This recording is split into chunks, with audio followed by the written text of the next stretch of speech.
How to log in into Australian Taxation account. Hey guys, welcome back to our YouTube channel. Without any further delay, let us get started. The process is really simple, so follow along. Open up any of your preferred web application. At the top search bar, you have to type in Sign In ATO account. As you do so, you will see Australian Taxation Office and its official website. Click on to the first link. Then under here, on the right hand side, click on Login to Online Services. Here you can choose if you would like to get logged into your individual, business or agent account. Just click on Sign into myGov.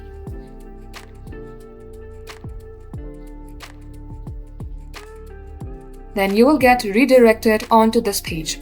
In here you have to type in the username or email address. Once you do so, at the box below, type in your password. In case you have forgotten your username or your password, you have to click on Forgot Username or Forgot Password and get help resetting your account. Once you do all that, click on to Sign In, and if your credentials are correct, you will successfully get logged into your account. In case you don't have an account, you can also create one by clicking on to create a myGov account. Just like so, this is how you can do the same as well. That's all for today. Thank you for watching the video till the very end. If it had helped you in any ways, then please like and subscribe.